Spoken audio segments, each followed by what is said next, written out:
to the Revenue Engine Room. Today we have a very good treat. This is your host, Georgina Salgado Chavez. I'm AI consulting and fractional CMO. What is that all about? Well, they help you to grow revenue and operational capacity. All right, now we have a very, very, very good guest with us. Her name is Tammy. She's an intuitive guide. She helps mature women like us to overcome stress. She can tell you more about herself. More than me, she knows her game. Hi, Tammy. How are you? I am so well. Thank you so much, Georgina, for inviting me on your podcast. You're welcome. Let me ask you, tell us, what did you exactly do? Because I tell them something, but it's not quite what you do. You do something very interesting. Can you please explain it to the public? What do you do? Yeah. You know what? You mentioned something when you were introducing yourself that gave me an idea. You help with operational capacity. That is awesome. I help with emotional capacity. I help with the internal world. So if we're talking about business women, we need to have the internal capacity to take on the stress of business, to take on the overwhelm. We have been living for other people for a very long time. The women I help especially, they have had it together for everybody else for most of their lives. They handle their business, they handle their families, they handle their households. I help with the overwhelm, the stress, and the mental load of all of that so that they have the capacity inside of themselves to grow and to soar. That's kind of a lot of work. Inside work, basically. Let me ask you, why did you start doing this? My goodness. So the story starts about 4 years ago. I was very successful in business. My husband and I were running a trucking company together, plus like 4 other businesses. We're kind of serial entrepreneurs. I've been an entrepreneur for about 20 years. We were the most successful we've ever been. On the inside, I was highly dissatisfied. There has to be more to life than making money. There has to be more to life than business. All we talked about day and night, weekends, was business. I needed balance. So I started looking for a different path. I started looking for something that I could do perhaps without him as being a partner. A friend of mine started selling nail polish online, like one of those network marketing companies. And I'm like, oh, okay, well, that's something different. That's, I can do that. So I started doing that. What I discovered was that selling to women online is a completely and utterly different thing than selling transportation or carpet cleaning or something is very logical, something that's very task-oriented, transactional even. Selling to women online, coaches were telling me that you need to make women feel something to sell to them. At the time, I had no idea what that meant. What do you mean make them feel something? I was not feeling anything myself, really, except dissatisfaction and overwhelm. And I'm like, how? I was watching my stories on Instagram, following these other women who were doing this. One day I came across a woman who was crying on her stories. I think she sold makeup as a network marketing company. I saw that she was crying. She was lonely. She had just moved and she was just expressing some vulnerability, some emotion. And I felt something.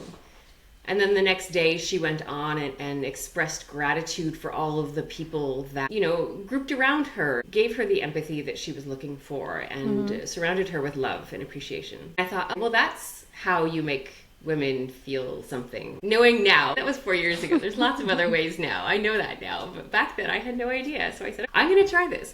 I'm going to try to cry on my stories and express some vulnerability and see if I can connect with the audience and see how it goes. So I started. I got my phone out to record. I thought of something sad that I wanted to share. I could feel the emotion rise in my body. I could feel like a little more heat. I could even feel where there was a little bit of water behind my eyes. Then my body went, nope, you're not feeling this anymore. And it completely went away. Oh, wow. And I'm like, oh, that's weird. We'll try it again. So another day I tried it again, same thing. Tried it again, same thing. After 3 or 4 times, I was like, when was the last time I actually cried? And I thought back and it was over a year. That was abnormal for me. There was at least 1 to 3 times a year I would cry normally. I'm like, that's not normal that I can't actually get myself to cry. I went to therapy. I said, this needs to be solved. What is the problem here? It took me 4 months of therapy and listening to different podcasts and all of these different voices for me to be able to convince my body or to feel safe in my body enough to express, even in my own home, even alone. I couldn't do it, even alone. The thing that finally tipped it, I was listening to a business podcast, and it was this woman that had built her network marketing company from 0 to millions, and this was her journey. This is what she discovered in herself: the ability to cry, the ability to emote, Oh, wow. the ability to regulate, the ability to express what needs to be expressed in the moment, so that it's not buried. Because when something is buried, you lose your capacity, so that it's expressed and leaves your body in the moment or within a few moments or at least a day. Then she said, in business, you really need to do this.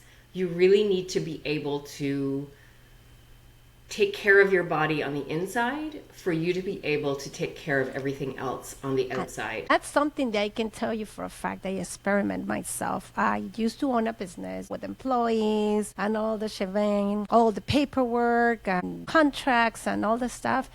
I got to the point where I got really, really sick that my body just cannot get back to normal. I actually lost my business due to the fact that I was sick all the time and all the stress and responsibility was getting into my body. I can tell you for a fact that that's something that a lot of business women especially suffer with. The stigma that no crying is very, very, very common.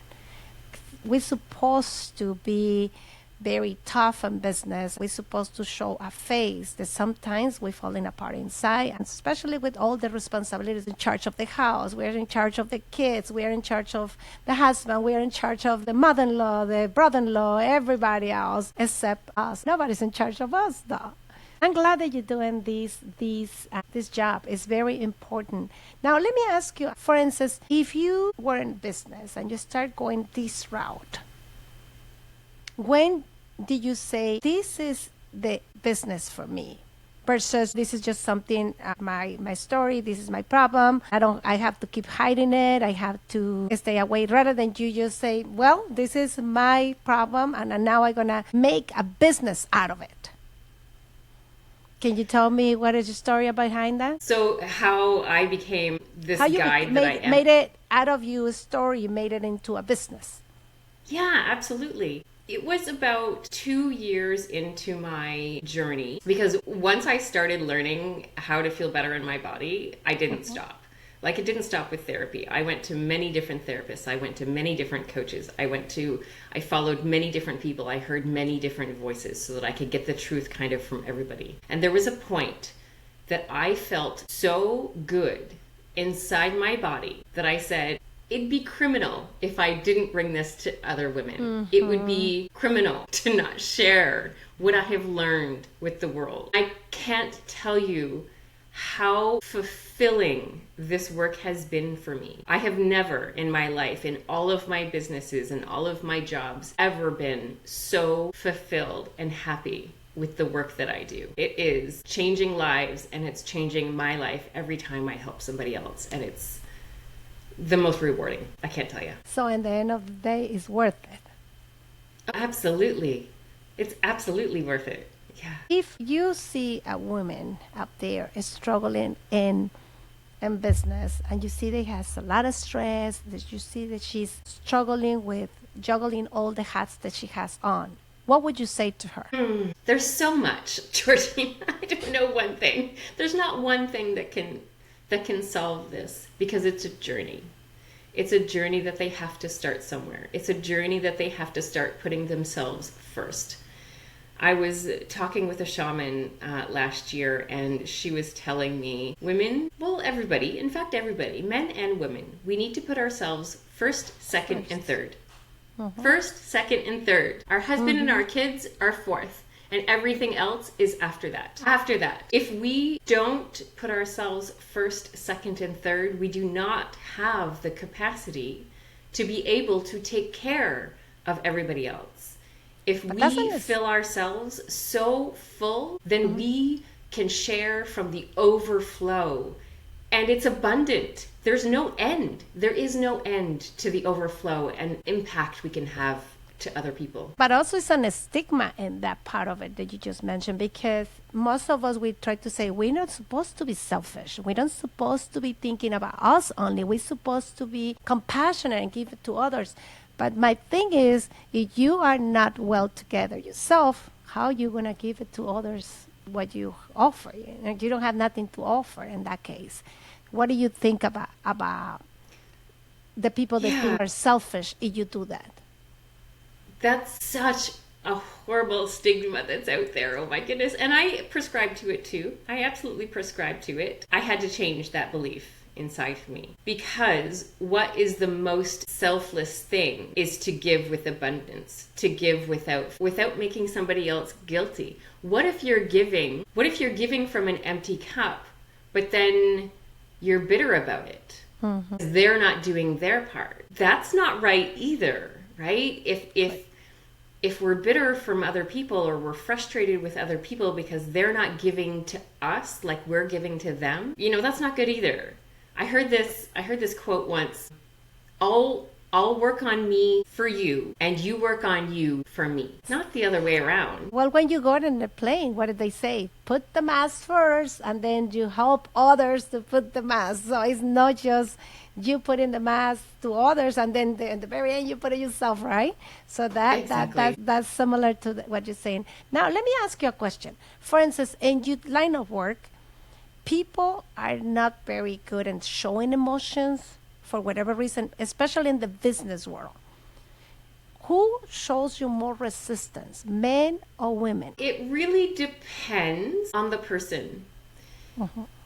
Probably more men than women, because men were typically raised as children. Like, we all learned this as kids. Like, this was our upbringing. So there's no fault. And our parents were raised like this. Like, we can't be blaming our parents because they were raised that way. Like, this is generation upon generation upon generation. Oh my goodness, I have lost the original question. I went off on a tangent. Can you ask that question again? To show emotions, females or males? Right. Females definitely can show a more emotion, more sadness, more of the downwards and inwards emotions. However, men are just as emotional with anger. Anger was one of the emotions that seemed to be okay to express as a child, or growing up as a teen. Anger seemed to be okay. Under anger, there's always sadness. There's always another emotion under there that they just don't know how to express. So women express sadness better, and women have a harder time expressing anger, actually, because that's a no-no growing up, when women express anger, when girls express anger. It's just different, right? We're each taught what is good and what is quote-unquote bad growing up. Give us like a tip or a secret sauce, just a small one. I know that you have to do more than one session, or you have to do more than one thing. Give us one thing that you think that is very powerful. It can make a difference to the people that listening to us. We can get some sort of results. Of course, they have to call you back to get the whole shebang, right? Give us one little framework that you use for you therapy, guidance, or whatever it is that you do. Yeah, so I'm going to give you a breathing technique, because this breathing technique I find is very powerful in the moment of stress. It's called the physiological sigh.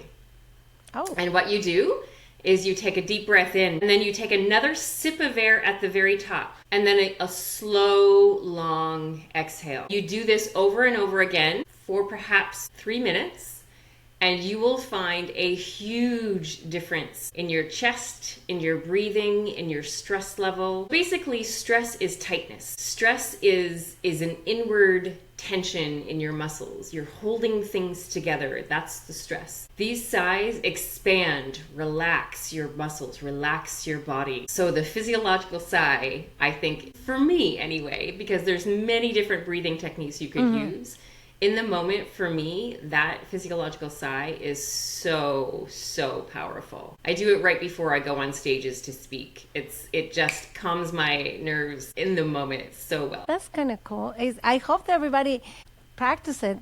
I know that breathing is a major, major, major thing for our body, for our health. I can tell you when I was in clinic, I used to sit down with my patient to teach them how to breathe.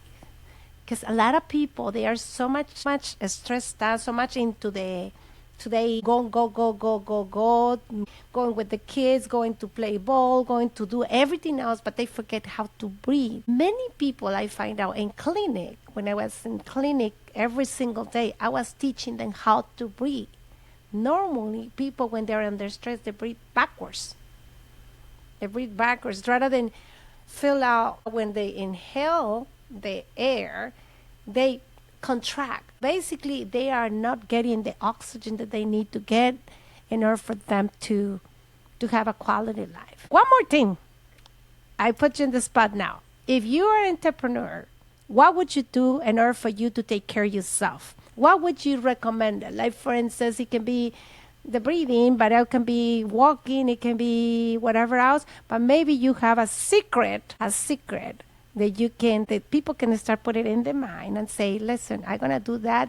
And then maybe I can call Tammy to help me out to overcome my problems. What would you tell them to do? So I have something. I have a free PDF that I would love to share with your listeners, because this is something that they can do. So in this PDF, it goes through all of the emotions: anger, frustration, the really, really hard, the intense emotions, like high energy, intense outward emotion. Then it goes through sadness, which is a really inward, kind of more cuddly kind of emotion. It goes through 5 or 6 emotions, and it tells you the techniques that you could use to help process that emotion out of your body. Because sadness, perhaps it needs crying. Sadness, perhaps it needs a hug. Perhaps it needs speaking with somebody else, co-regulation with somebody else. Perhaps it needs hugging a pillow. Anger, perhaps it needs hitting your pillow. Perhaps it needs doing jumping jacks. There's different emotions require different actions.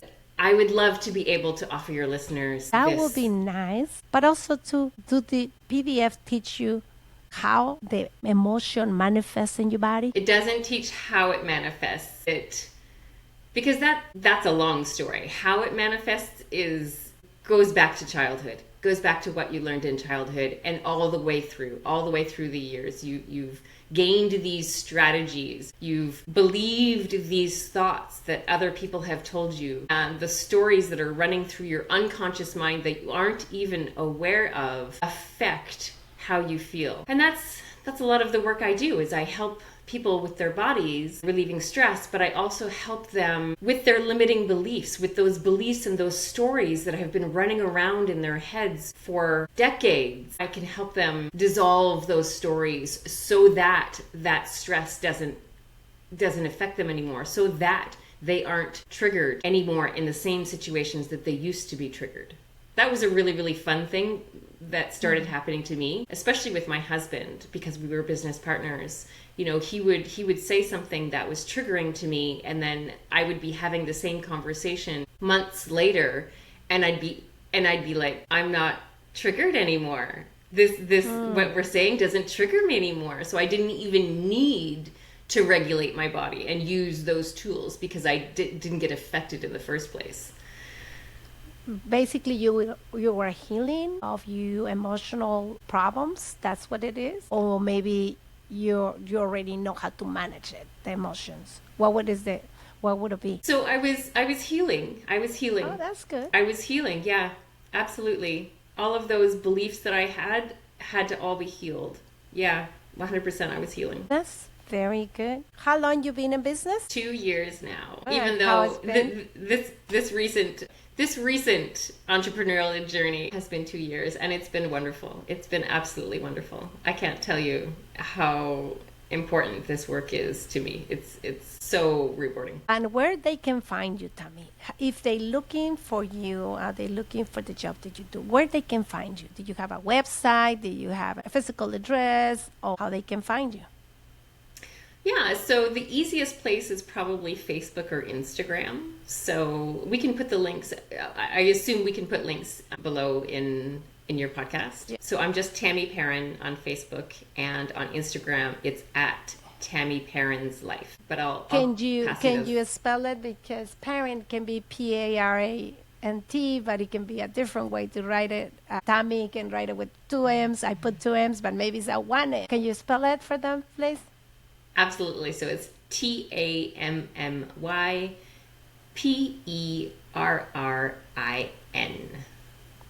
So Tammy Perrin and Facebook. Well, that's good. Anything else that you want to tell us that you can help the listeners to take care of themselves and the work that you do for others? I don't know if I can tell them anything else, but I do want to reiterate that the most important thing they can do for themselves is put themselves first, second, and third. And that belief is not selfish. It is so that they can take care of everybody else in a better way. Thank you, Tammy. Well, you listened from the guru, Tammy. Please visit her on Facebook. Again, come back to the Revenue Engine Room to visit us. We're going to have a lot of these insights from others. And Tammy, probably you can come back again to see us. Hopefully you do. Give us more insight for others to take care of themselves. See you next time, and we're going to finish with this. Like to party. We like to party. Thank you, and